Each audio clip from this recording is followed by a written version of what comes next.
The 1840s were a bleak time in Irish history. Imagine 1 in every 6 people you know slowly, painfully dying of starvation or disease. Then, in the next few years, as many people leave the country and never come back.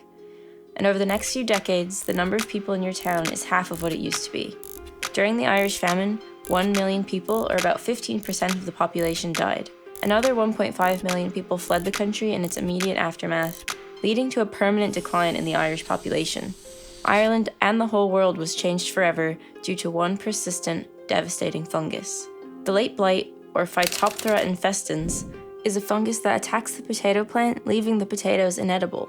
The fungus spores spread easily in the wind and quickly infect neighboring plants. It was particularly disastrous to Ireland due to the potato being hugely relied on for food by the rural poor. By the 1850s, the widespread blight eventually ran its course, but it did not disappear entirely. To this day, blight remains a significant problem for potato and tomato growers that has to be battled year after year. 160 years after the famine, late blight is still a $5 billion problem for the global potato industry. Some potatoes can be bred to have some resistance to the fungus, but this can take decades. So the reality is that farmers need to spray their crops with lots of fungicide every week indefinitely. But in 2015, a breakthrough occurred. A new variety of GMO potato was developed that can resist the very blight that killed so many. Using blight-resistant genes from wild potato plants, scientists precisely adapted a version of the common potato to withstand the fungal disease. This GM potato, called the innate potato, can save farmers huge amounts of time and money, and can reduce the amount of environmentally damaging pesticide that gets sprayed on the fields, up to 80 or 90%. And so naturally, Ireland, with its history of massive crop failure killing 1 million people, and its commitment to green agriculture says, nope, let's ban it, and in fact, let's try to ban all GMOs. Okay, so what is going on? So it's made in a laboratory, and more often than not, they're inserting viruses or bacteria into these plants. What you need to know is that the process itself is flawed. We've all probably seen debate like this. GMOs are bad, they're bad for you, they'll give you cancer, they'll give the world cancer, and that they are literally the devil. Yet others say GMOs will end world hunger, stop climate change, and that they're completely harmless. There are so many videos, articles, and interviews on both sides of this, and the amount of unresearched, unscientific claims out there to sift through is infinite. There's an ever-present sense of hysteria when discussing anything to do with GMOs, and this public sentiment informs government decisions for better or for worse. Usually for worse. But, like most things, the issue of GMOs is not as black and white as many people would lead you to believe. GMOs are not what will save the world, nor are they what will destroy it. Before we get into whether or not GMOs are good or bad, let's first understand what they even are. Genetically modified organisms are organisms that have been altered using genetic engineering methods. The key steps involved in genetic engineering are to first identify a trait of interest, then isolate that trait, insert that trait into a desired organism, and then propagate or breed that organism. Most of the GMOs on the market today have been given genetic traits to improve their quality, provide tolerance to drought, or to provide protection from pests, like the GM potato I mentioned before being resistant to fungal infection. Another big example of this in the world of GM foods is insect resistance. BT maize, for example, is a strain of insect-resistant corn. Corn farmers are challenged with a number of pests, but the most damaging are caterpillars that are stalk borers, ear or leaf eaters, and beetle grubs that eat the roots. The European corn borer, for example, was nicknamed the billion-dollar bug because it cost growers over $1 billion annually in insecticides and lost crop yields. For years, farmers have largely relied on chemical insecticides to protect their crops. But in 1996, farmers were introduced to genetically engineered corn with resistance to the European corn borer.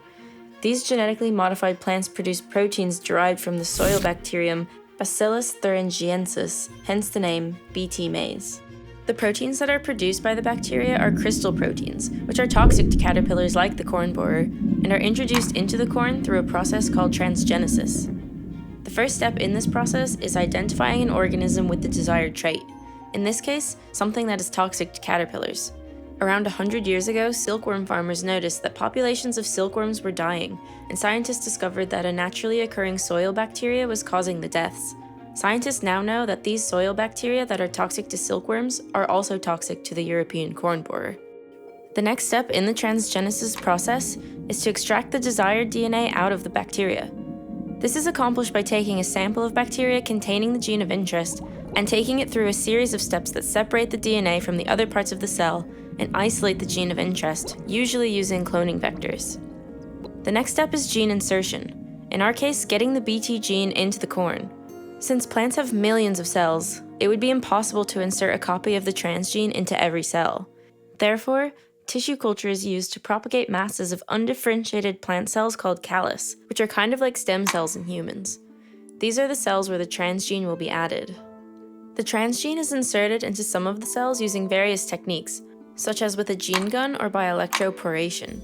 The main goal of these methods is to deliver the transgene into the nucleus of a cell without killing the cell. The cells can then be treated with a series of plant hormones, allowing it to grow into an entire plant. You now have corn crops that contain their very own insect resistance. The huge benefit of this is that 1, the corn crops don't get destroyed by these caterpillars, and 2, that less insecticide is needed to combat them. Studies have shown a pretty indisputable decrease in insecticide use when Bt or similar crops are planted. GMO crops can also stave off malnutrition in many parts of the world. Vitamin A deficiency has been recognized as a significant public health problem continuously for more than 30 years. The problem is particularly severe in populations where rice is the staple food and diversity of diet is limited, as white rice contains no micronutrients. Vitamin A deficiency is the leading cause of preventable blindness in children and increases the risk of disease and death.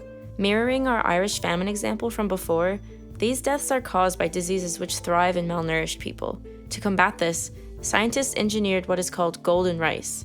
This rice produces beta-carotene, which is the precursor of vitamin A. It's the same pigment found in carrots, and just 1 cup of golden rice per day per person can prevent vitamin A deficiency and has the potential to save thousands of lives. And before anyone says it, yes, these crops are safe for humans to eat. Golden rice, for example, has been accepted as safe for consumption by the governments of Australia, Canada, New Zealand, and the USA after extensive research, and more countries will likely announce the same findings soon. And for the crops containing insect resistance, despite what the memes say, it is not at all the same as your food containing insecticides. The protein that makes the crop's insect resistance is completely harmless to humans. In fact, it means your food is being sprayed with less insecticides. Despite these obvious benefits, and despite studies declaring their safety, there is still radical opposition. In 2013, anti-GMO activists, heavy air quotes there, invaded and destroyed a field trial for golden rice in the Philippines, setting the study back months and jeopardizing the technology's implementation.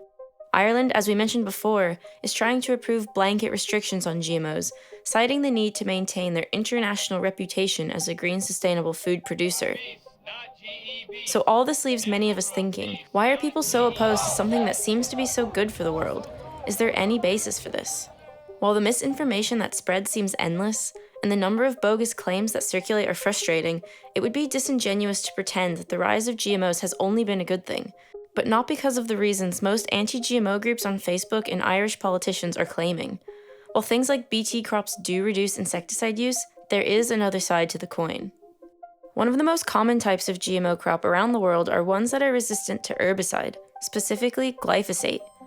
Roundup Ready is the Monsanto trademark for its patented line of genetically modified crop seeds that are resistant to its glyphosate-based herbicide, Roundup.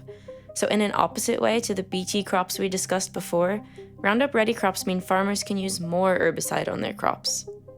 One study shows that on average, adopters of GE glyphosate-tolerant soybeans use 28% more herbicide than non-adopters. Another study says that globally, glyphosate use has risen almost 15-fold since Roundup Ready crops were introduced in 1996. And Roundup is not exactly good for people or the environment. Glyphosate can leak into soil and surrounding water, affecting wild plants and animals, which ultimately can hurt the food chain. And recently, the World Health Organization has declared Roundup to be probably carcinogenic, after years of debate around this point. Other research points to its possible effect on mitochondrial and brain function in animal models. This research is still being carried out, and there is increasing concern about the chemical combinations used in commercial weed killers and their long-term impacts, especially for the people using it every day. And right now, Monsanto is embroiled in lawsuits with people alleging that Roundup caused their cancer. A jury in California just awarded a couple $2 billion in a verdict against Monsanto, which is the third in a string of recent court decisions involving claims that the company's Roundup weed killer caused their cancer.